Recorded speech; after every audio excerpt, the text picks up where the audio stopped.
Hi, I'm Adrian Correa with Pulaski Technical College in North Little Rock, Arkansas. I'm a training specialist. We're going to go over the Quality Control Inspector, purpose of monitoring and inspecting. This is a confusing area for some folks because what we're really talking about here are the reasons that we not only inspect but why we monitor. They're just about exactly the same reasons. There's going to be very few things between the two that will give them difference. But for the most part, the same reason that you do QCI is the same reason that you're doing monitoring. In fact, a monitor is just a QCI function that is for a larger pool of folks, one level up, if you will. So hopefully by attending this session, watching through this and going through with me, by the end you should be able to explain the purpose and importance of monitoring and inspecting weatherized units as part of the Weatherization Assistance Program. And again, I want to emphasize that we're using the WAP here as an example of a program that you might be working under. This is not the only program, but a lot of the skill set that developed this job did come from the Weatherization Assistance Program, and it uses some very good examples from it. It's probably one of the more difficult QI or QCI positions to be in is for the Weatherization Assistance Program. So you should be able to describe the Department of Energy's monitoring requirements by the time we're done. I'm going to mute here because I'm about to sneeze.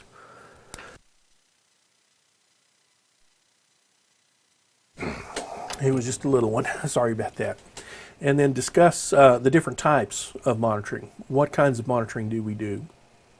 And then be able to differentiate between a monitoring function and a quality control inspector function. Okay. So for monitoring, the DOE says that shall monitor and evaluate grantees through on-site inspections or through other means. Now that's the DOE, and that's coming right out of their 10 CFR Part 440.23, paragraph A. Okay, that means that they're going to take care of making sure that the people that the DOE gives money to are doing what they're supposed to. So the Secretary of Energy, the DOE Inspector General, and there are a lot of others, shall have access to any books, documents, papers, information, and records of any weatherization project for the purpose of audit and examination. That means that we want to be transparent through and through. According to WPN 12.1, it's a program year 2012 grant guidance, the grantee must conduct comprehensive monitoring of each sub-grantee at least once a year. So that means that if you are a grantee, then you should be seeing or hearing from your project officer at least once a year. Okay. Grantees are monitored by the DOE PMC project officers against the current approved annual plans. So each state or each grantee submits a plan that says this is the way we're going to run our program and spend your money, and that's the way that you're monitored. You're not monitored by a set of arbitrary rules. You're monitored by a set of pre-planned rules that your state has submitted, or your if you're a grantee that you have submitted. And these project officers will go out in the field to observe their monitoring and to the oversight of their sub-grantees. So they'll go out to agencies and to homes and take a look at what the monitors are doing in the field as they monitor, and also how the sub-grantees are doing. This is for feedback to the grantee, not necessarily to the sub-grantee. So if you've had a project officer come out, you may not hear anything about it. Everything they had to say may have been to the state only. Generally, a written notice of a planned visit is provided 30 days in advance, and written monitoring report is due about 45 days after the visit. So you know when they're coming and you know what they have to say once they've done it. So what we're looking at here is a flow chart. This is the flow of checks and balances from the federal agency, which is the DOE, to the state, U.S. possession or tribal organization, whoever the grantee is, and then right down to the grantee. So at this level, at the sub-grantee level, we are looking at 100% of our finished product. Okay, Typically, grantee monitor grantees will monitor these folks, okay, and they are going to look at probably anywhere between 5 to 15% of the work that's been done. Okay. Federal staff monitors the grantee, and that is to see how they're doing. All righty. So for DOE, and we're done with ARA, okay, but we'll talk a little bit about it. So for looking at 100,000 units, the grantee or the state is going to monitor at least 5%, at a minimum 5%. DOE will monitor 5%, okay? The grantee is going to do 100%, okay? I mean the subgrantee. So as a subgrantee, all of this pie chart is going to be filled in, if you've done all 100,000 units, that is. But the grantee is going to have to look at 100,000 units. They're going to have to look at 5,000 units. The DOE would look at 250 of those units to see how things are going. And before you can turn in a dwelling for sign off, it's going to have to be looked at to say, yeah, our agency has signed off on it. Okay. In other words, you've inspected it and you agree that this is doing everything that it is supposed to be doing. Okay. Now, the reason that we monitor, and this is very important, is for technical performance. Technical performance means that we have achieved a level of proficiency technically in the home that we were expecting. So if we go in and install something, we need to make sure that it is installed correctly. If we have called for something, we need to make sure that we have called for the right thing. All right. Then accountability. The reason for accountability is that we can say we purchased a number of products for this home, we installed a number of products for this home, we paid the price we said we were going to pay. All of this was predicted by the audit. We don't have things that are showing up or not showing up that should not. And then consistency. Consistency has to do with what's going on in the field. Are we all doing things the same way? Do we both? Well, if we only have two agencies, are both of these agencies doing things the same way? If we have water heater blankets that are being put on one way here and another way over here, what's the difference between those two and why? And is it causing confusion? Is one of them a better way to do it? Are they both a good way to do it? So these are the types of questions that we ask, and this is one of the things that monitoring can do. It can say, okay, you know, Agency A over here is doing a great job. It's only taking them a couple of minutes. Agency B, you need to take a look at this and learn how to do it, I think, because it's going to help you do it more quickly and for less money. Okay. Let's take a look here at the next slide, if I can get my thing to move. So technical performance, what we're talking about is how is the testing going? How are the diagnostics going? Is the work accurate? Is it high quality? Is it durable? Do we have the appropriate training and opportunities that we need, or do we need to recommend some? When your field staff is properly trained, that means that they're going to do a better job. They're going to be able to do it faster, and they're going to be able to do it for less money than if they're not trained. They're going to go in there and fuss and fight with it and try to make it work and not understand what they're doing. Okay, training circumvents all of that. People have confidence, they gain speed, they gain skill through training. Are the measures that were installed, are they appropriate to the home? Do they comply with state policy? Do they comply with our state plan? Are they within the budget? Are they reasonable? Did they fall out on the audit? Okay, do they have an SIR? And then again, right back to testing. We need to make sure that we test in, that we test during work, and that we test out so that we don't leave an unsafe home, and that we've gathered all the data that we want to be able to monitor and assess our program. Accountability, again, means that we're putting in things according to the 10 CFR Part 440 Appendix A and other program notices. Is everything going in there correct? Are the measures that are installed, do they meet an SIR? requirements set down by the program? And is the average cost per unit being maintained per program guidance? So if our state plan says that we're going to spend $1,000 per unit in material and labor, are we doing that, or are we stopping early for some reason? And if so, what's that reason? And is there something we can do to change that? That's what all of this accountability does, is allow us to look at that. And then consistency is, well, first of all, that we're only doing what the SIR, what we have SIRs for. We're not doing additional things unless they're health and safety.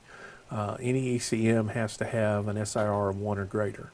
And then are the contractors following what the audit recommendations are, or if you're working under a priority list, are they following the priority list? Or are they going in and just doing what they would normally do on every single house because that's the way they've always done it? You see, that's consistency, but it's not consistent with our state plan perhaps. So maybe we need to talk to the contractor and get them to change what they're doing a little bit. How about your field staff? Do they understand what they're doing? Do they know how to go out and install all of the measures that they're capable of? Or are they having to rely on contractor expertise for things that they probably shouldn't? Well, let me put that a different way. For everything that they are doing, do they know what they're doing, and do they do it well? If not, probably need some training, and that's where monitoring comes in, is that we can see that they're a little inconsistent in some areas. Different folks are doing it different ways because they're a little confused by it. They're unsure of it. They're not getting good feedback. So monitoring can provide that feedback and recommend that everybody do it one way. Okay, so we have different types of monitoring. We have program monitoring, which is your overall DOE monitoring, and your state overall state monitoring, and then your overall agency monitoring. And they look at all of your administrative and programmatic issues like client file documentation, compliance with health and safety. Basically, are you following the plans that you have filed?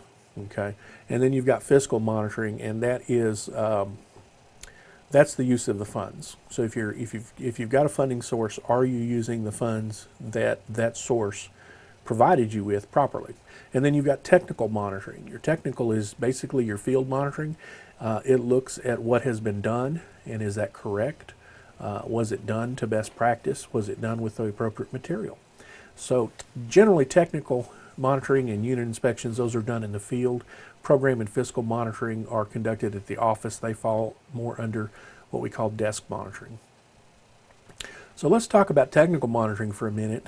When we talk about technical monitoring, we're really looking at what happens in the field. When we talk about regulatory and policy monitoring, those don't really assess how well a state or local agency gets down to the heart of doing what they're supposed to be doing, which is increasing the energy efficiency of dwellings, reducing the client's total residential expenditures, all right, or improving the health and safety of the client, or getting to their goal. Regulatory and policy monitoring really doesn't tell that story. That's technical monitoring. Okay, so technical monitoring looks at those things.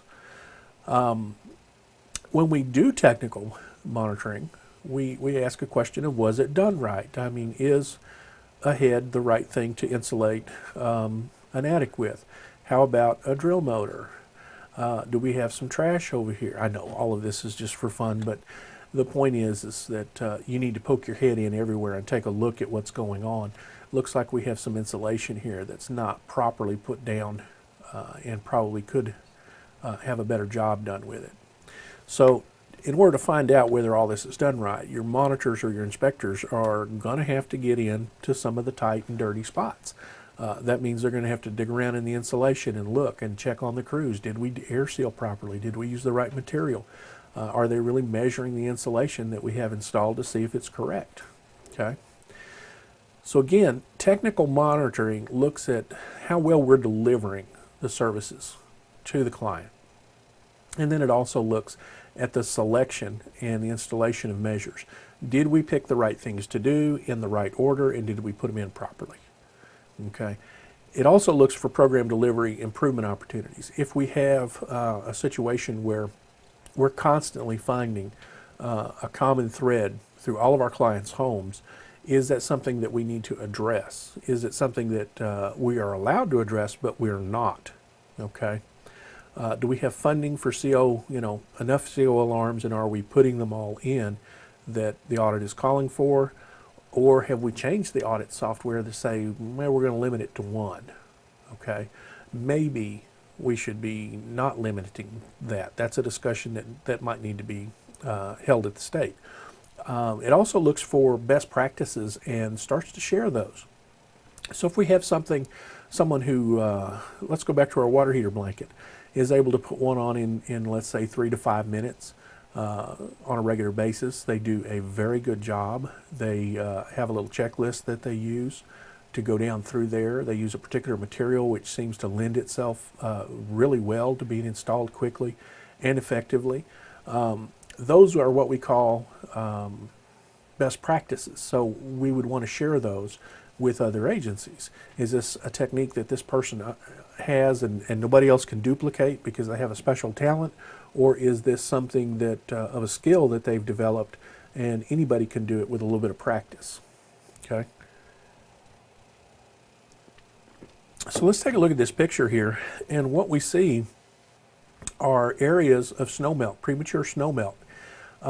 We might expect to see it at the ridge, but look out over here on the eave. We really don't have a big eave there. We've got a lot of missing snow and missing snow and missing snow. That tells me that if this is a post-weatherization home, we still have a lot of heat leaks into that attic and possibly insulation problems. Where we have snow, we probably have good insulation and good air leakage. Where we do not have snow, that may mean that the roof deck is just too warm, and the only place it can really get that kind of warmth is from inside the house. So what I would say is that we've got a lot of leakage still going on in that house, either air leaks or heat leaks, that we haven't addressed properly. So that would be something that I would want to take a look at. Snow is great for finding those types of things. Now, technical monitoring is important, but it is difficult. You have to know about the program, and you have to have some technical expertise. The other thing is, we don't want to monitor or inspect with a gotcha kind of attitude. We want to go out and say, hey guys, this is a good opportunity for us to get better. This is a good opportunity for us to save money. This is a way that we can do things faster and serve more clients. We don't want to go out and go, aha, see, I knew you guys weren't doing that. I get to write you up. It's not about making the subgrantee or the field staff feel bad for what they're doing. It's all about working as a team from the very top to the very bottom and making sure everybody is on the same page and doing what we say, we all have said and agreed to, that we're going to do so that our program is as good as it can be. The other thing is sometimes on-site monitoring or quality control inspector can do a little bit of on-site training. If it's something that reasonably small that only takes a couple of minutes to show, maybe they can go through it and fix them up, help a crew understand what's being expected, how they're going to be evaluated, and what they should do differently. And that means that we're catching problems before they grow into issues. We may have a small problem on a job site that we're able to take care of and not have it turn into a trend or a statewide issue. So inspectors, they monitor mainly the work of crews and contractors. They issue callbacks to come back and repair work that doesn't meet our standards. And they're generally the first ones to note that we've got a trend going on here or a training opportunity. So the key difference between monitors and inspectors is that inspectors, are looking on selection and quality of installed products and proper billing. Monitors are looking at the entire process. So monitors are looking at the whole thing. Inspectors are mainly focused on just a few things: the selection of items and the quality of the installed measures, how well they were done, and then proper billing. Those three things. We're generally not trying to go back and fix programmatic issues. So in summary, we have the need to monitor at all levels. at the agency level, at the state level, at the federal level, to make sure that we have consistent workmanship, or to help identify inferior workmanship that needs to be redone, or the category or the quality needs to come up. By looking at the way that we are training new hires, what is the work being performed by new hires, we can assess whether we have existing training that's working, and plan for the future. So if it's really working, we may not want to change anything. If it's not working, we may want to bolster it or add more training for our new hires so that they become effective crew members out in the field. And then it's also, really important that we don't waste money, and that fraud does not have an opportunity to set in. We deal with a lot of money in this program. It doesn't seem that way, but and there has been a lot of fraud. But waste, that's a shame. Fraud, that's a crime, and abusing the program, again, a crime. We don't want to lose our funding source. We want to maintain a very high quality and consistent program, because our jobs depend on it. Okay, so the DOE monitoring plan determines how many units have to be weatherized and when their reports are due. That is DOE's overall monitoring plan. The state will put something together that says this is what we're going to do as well. Okay, so this was a pretty short section. We're basically just went over all of the differences between what an inspector is and what a monitor is, and how they're the same and how they're different. Remember, inspectors are generally focused, let's go back and take a look at this, on selection and quality of installed measures and proper billing, while monitors are looking at the entire process. Okay, so I hope that has met the goals that we set out, and we'll see you on the next section.